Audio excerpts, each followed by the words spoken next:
Hello students, welcome back to our channel. Students, last lecture में हमने question number 14 तक कर लिया था एक्स्ट्रा क्वेश्चंस की। आज हम क्वेश्चन नंबर 15 से स्टार्ट करते हैं। आज इस चैप्टर का लास्ट लेक्चर है।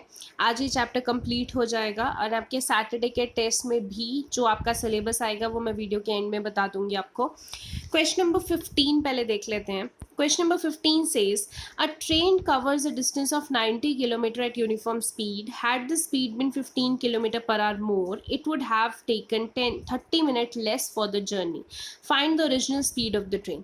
ऐसे questions जो है वो आपके पेपर में बहुत आते हैं, स्पीड डिस्टेंस वाले, ट्रेन वाले, तो इनको अच्छे से करना है। आपको सबसे पहले पूछा क्या है, original speed of the train. तो जो पूछा होता है पहले वो कर लेंगे। Let the speed of the train be x kilometre per hour. Speed की यूनिट किलोमीटर पर आवर में होती है, स्पीड ऑफ द ट्रेन भी x किलोमीटर पर आवर। ठीक है। डिस्टेंस की बात करें तो कितना डिस्टेंस है, 90 किलोमीटर्स है, तो हमने 90 किलोमीटर्स ले लेना है। अब टाइम का फॉर्मूला क्या होता है, डिस्टेंस अपॉन स्पीड। डिस्टेंस हमने 90 लिया अपॉन स्पीड, स्पीड हमने क्या ले ली, x किलोमीटर्स ले ली। अब आपके पास नई स्पीड क्या है, उन्होंने बोला है अगर स्पीड 15 किलोमीटर ज़्यादा हो जाती, मतलब न्यू स्पीड कितनी हो जाएगी, x प्लस 15, पहले x थी तो x plus 15 kilometre per our हो जाएगी। अब टाइम कितना लगेगा, तो अभी भी तो टाइम डिस्टेंस अपॉन स्पीड ही है, तो डिस्टेंस कितना होगा 90, स्पीड कितना होगा x प्लस 15। ठीक है। अब आ जाती है अकॉर्डिंग टू क्वेश्चन, वो क्या बोलना चाहते हैं अकॉर्डिंग टू क्वेश्चन। देखो, उन्होंने बोला है अगर स्पीड इतनी बढ़ जाती तो जितना पहले टाइम लग रहा था उसमें 30 मिनट कम लगते। ठीक है, पहले कितना टाइम लग रहा था, इतना, बाद में टाइम इतना लगा, तो क्वेश्चन के अकॉर्डिंग जितना पहले टाइम लग रहा था उसमें से माइनस हो जाते 30 मिनट्स। अब 30 मिनट्स है, अगर मिनट्स को आवर्स में कन्वर्ट करते हैं तो देखो 30 मिनट्स को यानी कि 30/60 कैंसिल करके 1/2, तो इसीलिए मैंने यहाँ पे 1/2 लिखा है क्योंकि आवर्स में कन्वर्ट किया, हमारी यूनिट भी क्या है, पर आवर है। ठीक है, तो जितना पहले टाइम लग रहा था उसमें से 30 मिनट कम लगते, मतलब -1/2 हो जाता। कब, तब अगर स्पीड बढ़ जाती, तो स्पीड बढ़ती कब, x प्लस 15 पे हो जाती। ठीक है, तो जितना पहले टाइम लग रहा था उसमें से 30 मिनट कम लगते अगर स्पीड बढ़ जाती। तो हमने क्या किया, 90/x इधर ले लिया, ये 90/x प्लस 15 इधर आके -90/x प्लस 15 हो जाएगी, ये -1/2 उधर जाके +1/2 हो जाएगा। अब 90 दोनों में से कॉमन ले लीजिए, यहाँ पे क्या बचेगा, 1/x minus 1/x plus 15 is equal to 1/2। ये 90 इधर चला जाएगा तो 180 बन जाएगा। इधर हम एलसीएम लेंगे x इंटू एक्स प्लस 15, तो ऊपर क्या बच जाएगा, x प्लस 15 माइनस इधर ये और ये कैंसिल हो जाएगा x, तो x से x कैंसिल हो गया। यहाँ पे क्रॉस मल्टीप्लाई कीजिए 15 इंटू 180, तो ये हो जाएगा। इधर क्रॉस मल्टीप्लाई करेंगे x इंटू एक्स प्लस 15, तो x square plus 15x, x square plus 15x इधर ही रहने दिया, 15 इंटू 180 इधर आके -2700 हो गया is equal to 0।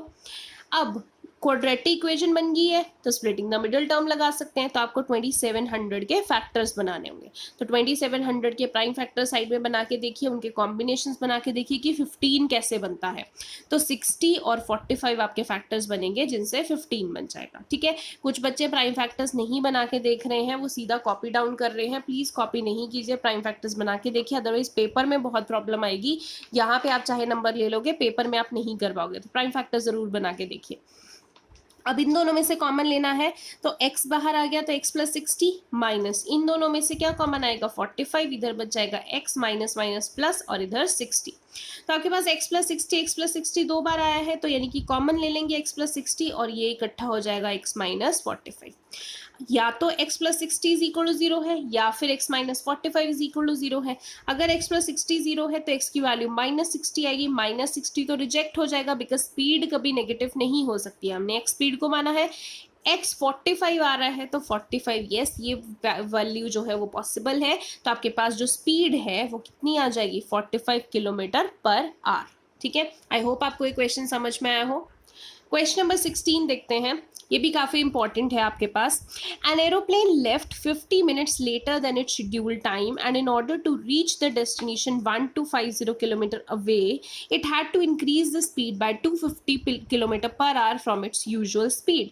Find the usual speed. ठीक है, आप देखो एरोप्लेन है, वो 50 मिनट लेटर चला, जितना वो शेड्यूल टाइम था उसका उससे 50 मिनट देरी में चला, एंड अगर उसको टाइम पे पहुंचना था तो उसकी स्पीड उसको बढ़ानी पड़ती, कितना, 1250 सॉरी, स्पीड उसको 250 किलोमीटर पर आवर के बेसिस पे बढ़ानी पड़ती। अब इसी चीज को सपोज कर लेते हैं, आपको जब यूजुअल स्पीड पूछी है तो लेट द यूजुअल स्पीड हम ले लेते हैं x किलोमीटर पर आवर, क्योंकि किलोमीटर पर आवर की फॉर्म में लेना है। डिस्टेंस हमने क्या मानना है 1250 किलोमीटर्स, ठीक है। अब टाइम का फॉर्मूला क्या होता है, डिस्टेंस अपॉन स्पीड। डिस्टेंस कितना है 1250, स्पीड कितनी है x, तो यानी कि पहले इतना टाइम लग रहा था, अब स्पीड इंक्रीज करनी पड़ गई यानी कि x प्लस 250 हो गया, तो अब टाइम कितना लगेगा, फॉर्मूला तो वही रहेगा, डिस्टेंस अपॉन स्पीड। डिस्टेंस कितना है 1250, स्पीड कितनी हो गई x प्लस 250, स्पीड बढ़ गई ना। अब क्वेश्चन के अकॉर्डिंग इन दोनों टाइम्स को हमने प्लॉट करना है। अब कैसे करेंगे कि अगर उसे टाइम पे पहुंचना है तो स्पीड इतनी उसको बढ़ानी पड़ेगी। कितना लेट चला है वो, 50 मिनट्स लेट चला है, ठीक है। तो पहले जितना टाइम लग रहा था, इतना लग रहा था 1250, उसमें से माइनस कर देंगे 50 मिनट्स, तो मिनट्स को आवर्स में कन्वर्ट करने के लिए 50/60 कर देंगे हम, इज इक्वल टू कितना स्पीड बढ़ानी पड़ी, इतना x प्लस 250, इसलिए इतना टाइम लगा, ठीक है। इस टाइम में 50 मिनट्स कम हो जाएंगे, जो वो ऑलरेडी लेट चल रहा था ना, तो इस टाइम में 50 मिनट्स वो लेट जो चल रहा था वो कवर अप हो जाएगा, मतलब कम हो जाएंगे अगर वो इतनी स्पीड बढ़ा लेता है तो हम क्या करेंगे, इसको लेफ्ट हैंड साइड पे ले आएंगे, इसको राइट हैंड साइड पे ले आएंगे, ठीक है। तो अब दोनों में से 1250 कॉमन आ जाएगा, 1250 ले लिया, 1/x माइनस 1/250, इधर 0 0 कैंसिल, 5/6। दोनों में से एलसीएम ले लेंगे, x इंटू एक्स प्लस 250, देखो x से x कैंसिल, ये x प्लस 250 ऊपर x प्लस 250 माइनस इससे ये कैंसिल, तो x इंटू 1x, ये 1250 इधर जाके इंटू 1/1250 हो जाएगा। यहाँ पे हम 5 से 1250 कैंसिल करेंगे तो 250 से कैंसिल हो जाएगा, यहाँ पे x और माइनस x कैंसिल हो जाएगा, तो 6 इंटू 250 इधर जाके क्रॉस मल्टीप्लाई होगा, 6 इंटू 250 इंटू 250, तो 375,000 हो गया। ये इधर क्रॉस मल्टीप्लाई होगा, x into x into 1 x square, x into 250 into 1 250x। अब x square plus 250, 375,000 right side पर जाके माइनस हो जाएगा। अब ये क्वाड्रेटिक इक्वेशन बन गई, पहले स्क्वायर फिर x फिर कांस्टेंट। अब 375,000 के मल्टीपल्स बनाएंगे, यानी कि प्राइम फैक्टर्स आप बनाने हैं कि 250 आए, तो क्या बन रहे हैं 750 एंड 500। 750x माइनस 500x कितना हो जाएगा 250x, ये माइनस हो जाएगा। इन दोनों में से कॉमन लेना है, x कॉमन ले लेंगे, x प्लस 750 माइनस इन दोनों में से 500 कॉमन लेंगे, x minus minus plus 750, x plus 750 common ले लेंगे और x माइनस 500 इकट्ठा हो जाएगा। या तो x plus 750 is equal to 0 हो जाएगा, तो x की वैल्यू क्या हो जाएगी -750, या फिर x minus 500 is equal to 0, x की वैल्यू क्या हो जाएगी 500। अब माइनस में तो स्पीड हो नहीं सकती है, तो -750 रिजेक्ट हो गया, x की वैल्यू कितनी आ गई 500 kilometres per hour. I hope आपको समझ में आया हो ये क्वेश्चन। क्वेश्चन नंबर 17 देखते हैं। A chess board contains 64 equal squares and an area of each square is 6.25 centimetre square. एक चेस बोर्ड है, हम ये चेस बोर्ड मान लेते हैं, तो ये पूरा का पूरा चेस बोर्ड में, यहाँ पे जैसे ये चेस बोर्ड है, इसमें ऐसे स्क्वायर्स बने होते हैं, तो आप ऐसे करते हो स्क्वायर्स बने हुए हैं। आपका जो हर एक स्क्वायर है वो उसका कितना दे रखा है एरिया 6.25 सेंटीमीटर स्क्वायर, और एक हर स्क्वायर का एरिया 6.25 सेंटीमीटर स्क्वायर है। Border round the board is 2 centimetre wide, और जो ये बॉर्डर है ये 2 सेंटीमीटर वाइड है। आपको फाइंड करना है the length of the side of the chess board. तो ये जो चेस बोर्ड है ये इतना लेंथ क्या है उसकी, ये आपको फाइंड आउट करना है, ठीक है। सॉरी, ये पूरी की पूरी चेस बोर्ड की लेंथ आपको फाइंड आउट करनी है x, ठीक है। अब देखो, अगर आप side of the square board x मान लेते हो कि ये पूरी की पूरी साइड जो है चेस बोर्ड की ये x है, area of square in the chess board क्या है, area of each square, I would say हर एक स्क्वायर का एरिया, एक स्क्वायर है उसका एरिया कितना है 6.25। अब पूरे के पूरे चेस बोर्ड जो कि स्क्वायर की शेप में है, ये पूरे के पूरा चेस बोर्ड कितना होगा, अगर एक जो है वो 6.25 है, टोटल कितने नंबर ऑफ स्क्वायर्स है 64, तो ये इतने का एरिया क्या होगा 64 इंटू 6.25 यानी कि 400। ये हमारी तरफ से एरिया ऑफ चेस बोर्ड है। अगर वैसे हम देखें तो एरिया ऑफ चेस बोर्ड क्या बनता है, ये स्क्वायर है, स्क्वायर का फॉर्मूला क्या होता है साइड स्क्वायर। अगर मैं इतनी साइड की बात करूँ तो ये कितनी होगी, देखो ये पूरा का पूरा x है, तो मुझे x माइनस इधर से भी 2 सेंटीमीटर चौड़ा है, इधर से भी 2 सेंटीमीटर चौड़ा है, तो ये x माइनस 4 हो जाएगा, यानी कि x माइनस 4 का स्क्वायर, यही हुआ ना, इस स्क्वायर की साइड क्या हुई x माइनस 4, तो side into side x minus 4 का स्क्वायर, तो x माइनस 4 का स्क्वायर वैसे हुआ, और वैसे क्वेश्चन के अकॉर्डिंग 64 इंटू 6.25 400 भी यही हुआ। तो दोनों को इक्वेट करेंगे तो ये स्क्वायर उधर जाके अंडर द रूट बन जाएगा 400 का अंडर रूट क्या होता है 20, x minus 4 is equal to 20, x की वैल्यू क्या हो जाएगी 20 प्लस 4, तो x की वैल्यू क्या हो जाएगी 24, यानी कि जो साइड है स्क्वायर की दैट इज 24 सेंटीमीटर। ठीक है, छोटा सा क्वेश्चन था, आई होप आपको समझ में आया हो। क्वेश्चन नंबर 18 देखते हैं, काफी आपके स्कूल के एग्जाम्स में आ जाता है, इंपॉर्टेंट है। आपको बोला है ₹6500 were divided equally among a certain number of persons. देखो 6500 रुपीज थे, कुछ लोगों के बीच में आपने डिवाइड कर दिए। Had there been 15 more persons each would have got 30 rupees less. जितने लोगों के बीच में आपने डिवाइड किए हैं, अगर उनमें कुछ 15 लोग और ऐड हो जाते तो हर एक इंसान को जितना शेयर आ रहा है उसको 30 रुपीज और कम शेयर आता। ठीक है, find the original number of persons. तो देखो पहले तो नंबर ऑफ पर्सन्स ही नहीं पता, नंबर ऑफ पर्सन हम मान लेते हैं एक्स, तो हर एक को कितने पैसे आए होंगे। देखो मान लो आपके पास 6500 रुपीज है और 10 लोग हैं, तो 10 से डिवाइड करके आप देखोगे कि हर एक इंसान को 650 रुपीज आए होंगे। तो अभी तो नंबर ऑफ पर्सन्स नहीं पता, तो हर शेयर ऑफ ईच पर्सन कितना होगा 6500 upon x. If the number of person increase, जब बढ़ जाते कितने बढ़े 15 मोर, तो शेयर ऑफ ईच पर्सन क्या हो जाएगा, पहले 6500 था 15 मोर बढ़ गए तो x प्लस 15 से डिवाइड कर देंगे। ठीक है, अब अकॉर्डिंग टू क्वेश्चन उन्होंने क्या बोला है कि 6500 अगर हमने डिवाइड किए हैं तो हर एक इंसान को 30 रुपीज कम मिलेंगे अगर 15 लोग और बढ़ जाते हैं। तो देखो पहले सबको कितने पैसे मिल रहे थे, इतने, ये शेयर ऑफ ईच पर्सन था, इसमें 30 रुपीज कम मिलेंगे यानी कि माइनस 30 रुपीज। कब, जब इतने लोग बढ़ जाएंगे, x प्लस 15 हो जाएगा। तो ये देखो इधर आके ये लेफ्ट हैंड साइड पे जाके माइनस हो गया, ये राइट हैंड साइड पे जाके पॉजिटिव। दोनों में से 6500 कॉमन ले लेंगे, यहाँ पे 1 upon x minus 1 upon x plus 15 is equal to 30। दोनों का नीच में एलसीएम ले लेंगे, x into x plus 15, x से x cancel, x plus 15 minus x plus 15 से एक्स प्लस 15 कैंसिल x। ये 6500 इधर जाके डिवाइड बाय 6500 हो जाएगा, x and minus x cancel हो गया। देखो इसको इधर मल्टीप्लाई करेंगे 15 इंटू 650, ये 0 भी कैंसिल कर दिया ना, तो 9750। इसको इधर मल्टीप्लाई करेंगे, देखो 3 into x 3x square, 3 into x into 15 45x। अब 3x स्क्वायर प्लस 45x, ये उधर जाके माइनस 9750 हो जाता। ठीक है, पूरी इक्वेशन को डिवाइड कर दिया। मैंने यहाँ पे स्टेप मिस किया है बिकॉज डायरेक्ट कर दिया, आपको नहीं समझ में आ रहा है तो मैं लिख रही हूँ 3x स्क्वायर प्लस 45x, ये 9750 इधर आके माइनस 9750 हो जाएगा। अब पूरी इक्वेशन को 3 से डिवाइड करेंगे तो क्या हो जाएगा, एक्स स्क्वायर 45 को 3 से डिवाइड करेंगे 15, 9750 को 3 से डिवाइड करेंगे 3250। अब ये क्या बन गई आपके पास, क्वाड्रेटिक इक्वेशन। क्वाड्रेटिक इक्वेशन बन गई है तो आप इसके फैक्टर्स बना लीजिए, 3250 के फैक्टर्स बनाइए ताकि आपके पास 15 आए। तो यहाँ पे फैक्टर्स बनेंगे 65 एंड 50, इन दोनों में से कॉमन ले लेंगे x प्लस 65 माइनस इन दोनों में से 50 कॉमन ले लेंगे तो x plus 65, x plus 65 common आ गया, x माइनस 50 आ गया। तो एक बार x minus 50 is equal to 0, एक बार x plus 65 is equal to 0। तो या तो x की वैल्यू 50 आ जाएगी या फिर x की वैल्यू माइनस 65 आ जाएगी। अब x माना किसको था हमने, नंबर ऑफ पर्सन्स को, तो नंबर ऑफ पर्सन्स तो कभी नेगेटिव नहीं हो सकते ना, तो ये वैल्यू रिजेक्ट हो जाएगी, यानी कि नंबर ऑफ पर्सन्स कितने थे 50। ठीक है, क्वेश्चन नंबर 19 देखते हैं, ये भी क्वेश्चन नंबर 18 जैसा ही है, बस उन्होंने नंबर ऑफ पर्सन्स की जरा बुक्स कर दिया। A shopkeeper buys a number of books for ₹80, कुछ बुक्स खरीदता है एक शॉपकीपर 80 रुपीज की।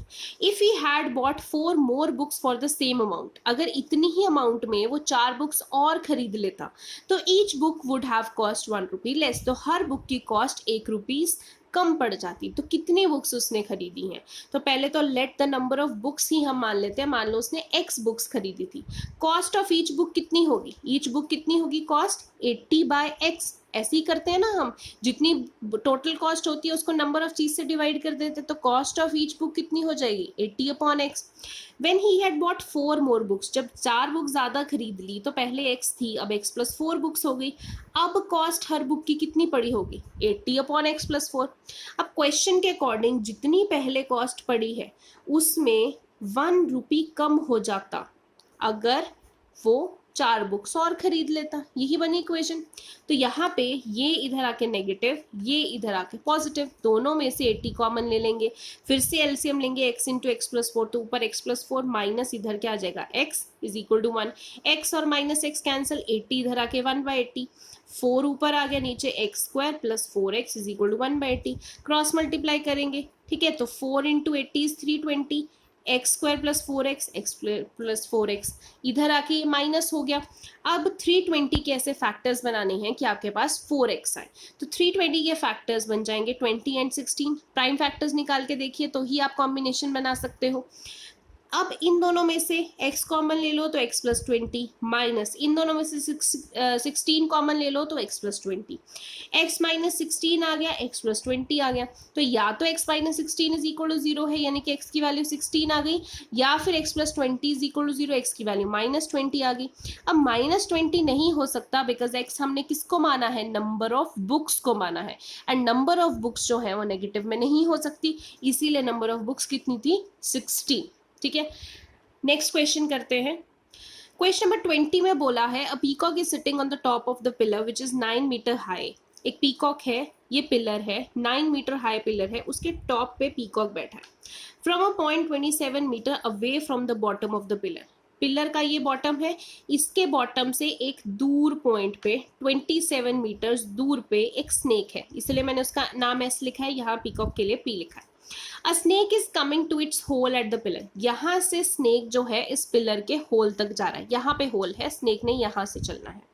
Seeing the snake the peacock pounces on it. यहाँ से स्नेक चला, पीकॉक ने स्नेक को देखा और पीकॉक के ऊपर पाउंस किया, जंप की। If their speeds are equal, अगर ये स्पीड, जिस स्पीड से पीकॉक ने जंप किया उसी स्पीड से स्नेक आया, स्पीड बराबर है, at what distance from the hole is the snake cot.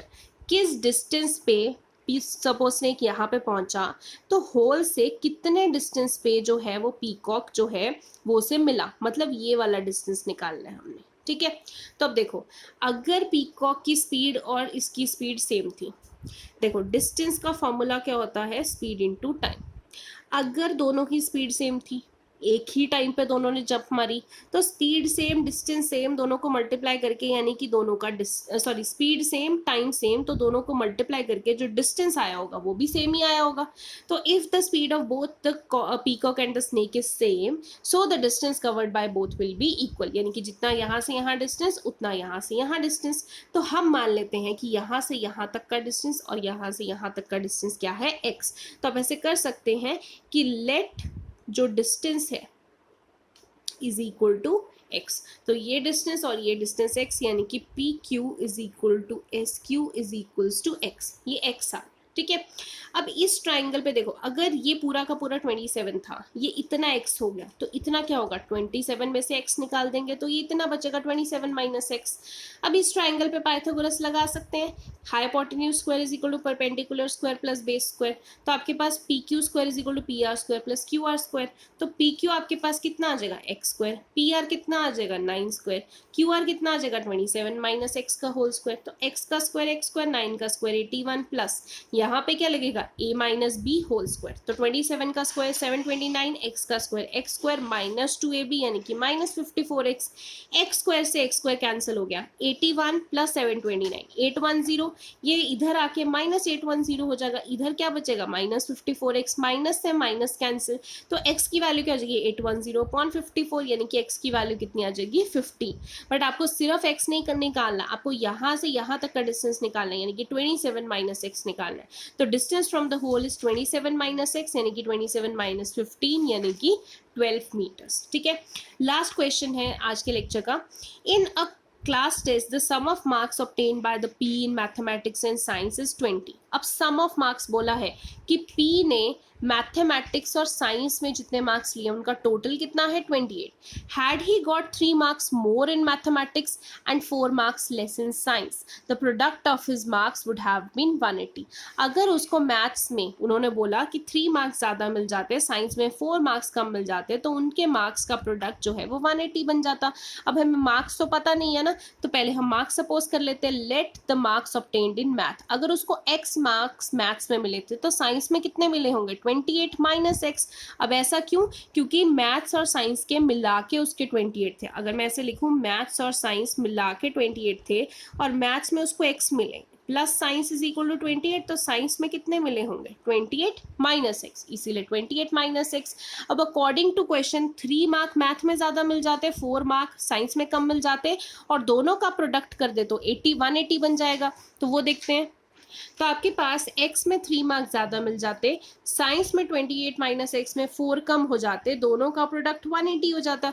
तो x plus 3 28 minus 4 24 minus x is equal to 180। तो मल्टीप्लाई कर देते, देखो x into 24 24x, x into minus x square, 3 into 24 72, 3 into minus x 3x is equal to 180।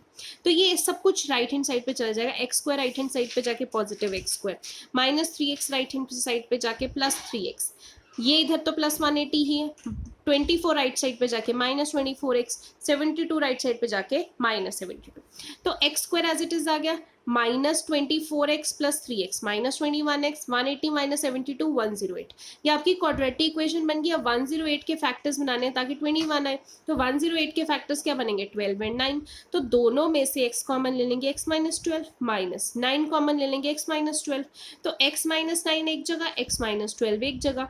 तो या तो आपके पास x minus 9 is equal to 0 आ गया, या x minus 12 is equal to 0। x की वैल्यू या तो 9 आ जाएगी या तो 12 आ जाएगी। तो अब दो केस बन गए, इधर x इज इक्वल टू 9 मतलब मैथ्स के मार्क्स उसके 9 है, तो साइंस में कितने हो जाएंगे? 28 माइनस एक्स यानी कि 28 माइनस 9 19। या फिर अगर उसके x के मार्क्स 12 है यानी कि मैथ्स के मार्क्स 12 है, तो साइंस के कितने हो जाएंगे? 28 माइनस एक्स यानी कि 28 माइनस 12 60। ठीक है, तो इसी के साथ आपके इस चैप्टर के जो एक्स्ट्रा क्वेश्चंस हैं वो भी आज फिनिश होते हैं। आपका जो टेस्ट है इस सैटरडे का, वो आपकी एनसीईआरटी की सारी एग्जाम्पल्स इस चैप्टर की, प्लस इस चैप्टर के जो एक्स्ट्रा क्वेश्चंस है, ये जो 21 क्वेश्चंस हमने किए हैं वो आपके टेस्ट में आएंगे। ठीक है, कल का दिन आपको रिवीजन का दिन मिलेगा, तो अच्छे से आप प्रैक्टिस भी कर सकते हैं। एनसीईआरटी एग्जाम्पल या कल के उसमें कोई डाउट है तो आप मुझसे पूछ सकते हैं। बाकी क्वेश्चन नंबर एक एग्जाम्पल नंबर 15 है जो शायद बच्चों को कईयों को डाउट है, तो वो एग्जाम्पल नंबर 15 भी मैं समझा देती हूँ आपको एक बार। ये अपस्ट्रीम डाउनस्ट्रीम में है, हालांकि अपस्ट्रीम डाउनस्ट्रीम के क्वेश्चन हम पहले भी कर चुके हैं, बट फिर भी मैं समझा देती हूँ। आपको बोला है, a motor boat whose speed is 18 kilometre per hour in still water takes 1 hour more to go 24 kilometre upstream than to return downstream to the same spot. ये एग्जाम्पल बहुत ही इंपॉर्टेंट है। Find the speed of the stream. अब देखो, आपको बोला हुआ है कि स्पीड ऑफ द स्ट्रीम पूछिए, तो पहले तो आप speed of the stream x kilometre per our निकाल लो। मैंने आपको समझाया था कि अगर आपने एक पॉइंट से दूसरे पॉइंट, सपोज ये स्ट्रीम है, स्ट्रीम जा रही है और ये आपकी बोट है, अगर स्ट्रीम भी इधर है मतलब जो लहर है उसकी डायरेक्शन भी इधर है, बोट की डायरेक्शन भी इधर है, तो उसको हम क्या कहते हैं? Down stream. अगर स्ट्रीम की डायरेक्शन इधर है और आपकी बोट इधर जा रही है, तो यानी कि आप अगेंस्ट द स्ट्रीम जा रहे हैं, उसको बोलते हैं अपस्ट्रीम। ठीक है, अब जब भी स्ट्रीम वाले क्वेश्चन आते हैं तो दो चीज़ें हम सपोज करते हैं, एक तो speed of the stream suppose करते हैं, एक speed of boat in still water suppose करते हैं। अब यहाँ पे तो हमें स्टिल वाटर वाले दे रखा है, तो स्पीड ऑफ स्ट्रीम सपोज की है x। तो जब भी स्पीड अपस्ट्रीम होती है मतलब अगेंस्ट जा रही होती है, तो हम स्पीड्स को माइनस कर देते हैं, मतलब जो भी स्टिल वाटर की स्पीड होगी उसमें से हम स्ट्रीम की स्पीड माइनस करते हैं। ये ध्यान रखना है, स्टिल वाटर में से स्पीड माइनस करते हैं स्ट्रीम की। तो बोट अपस्ट्रीम की स्पीड कितनी हो जाएगी? 18 माइनस एक्स, क्योंकि अपस्ट्रीम है, अगेंस्ट जा रही है। स्पीड ऑफ बोट डाउनस्ट्रीम कितनी हो जाएगी? तो भी स्टिल वाटर में प्लस करेंगे, क्योंकि डाउनस्ट्रीम में हम प्लस करते हैं, अपस्ट्रीम में माइनस, तो 18 प्लस एक्स होगी। ये हो गया। अब टाइम का फॉर्मूला क्या होता है? Distance upon speed. जब अपस्ट्रीम जा रही है तो डिस्टेंस तो देखो हमारे पास 24 किलोमीटर अपस्ट्रीम है, तो 24 किलोमीटर अपस्ट्रीम जाई, क्योंकि अपस्ट्रीम है तो स्पीड क्या होगी? 18 माइनस एक्स। ऐसे ही जब डाउनस्ट्रीम जा रही है तो डिस्टेंस तो वही हुआ, स्पीड कितनी होगी डाउनस्ट्रीम में? Plus 18 plus x. ठीक है, बस ये ध्यान देना है कि स्टिल वाटर में, अगर आप इसको x माइनस 18 लिख दोगे तो गलत हो जाएगा, स्टिल वाटर में माइनस करना है एंड स्टिल वाटर में प्लस करना है।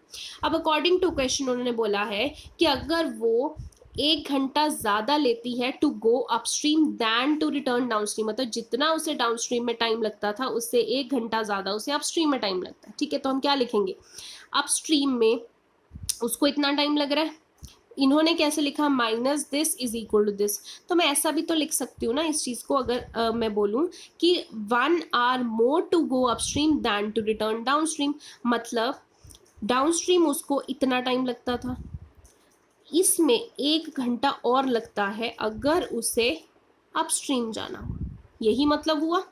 तो ये जब है ये चीज इधर आ जाएगी तो इधर 1 ही बच जाएगा ना, इसको मैं ऐसे भी लिख सकती हूँ 24/18 माइनस एक्स, ये उधर जाके माइनस हो गया और यहाँ पे सिर्फ 1 बचा। ठीक है, दोनों में से 24 कॉमन ले लेंगे, आपको पता है इसके आगे क्या करना है, दोनों में से 24 कॉमन ले लो, 1/18 minus x minus 1/18 plus x is equal to 1। LCM ले लो दोनों में से, यहाँ पे एलसीएम आ जाएगा 18 माइनस एक्स 18 प्लस एक्स, ये और ये कैंसिल, 18 प्लस एक्स, फिर ये बीच में माइनस साइन है, ध्यान देना है, तो 18 plus x 18 plus x cancel, 18 minus x यहाँ पे आना चाहिए था बट बाहर माइनस है तो माइनस का प्लस बन जाएगा। ठीक है, इज इक्वल टू 1 और ये 24 इधर जाके डिवाइड हो जाएगा। तो हमने ध्यान रखना है 18 और 18 कैंसिल हो जाएगा, एक्स प्लस एक्स 2x, इधर 18 minus x 18 plus x, A minus B A plus B, तो क्या बन जाएगा आपके पास A square minus B square, 18 का स्क्वायर 324 माइनस एक्स का square, x square is equal to 1/24। Cross multiply कीजिए, आपके पास ये क्वाड्रेटिक इक्वेशन बन जाएगी।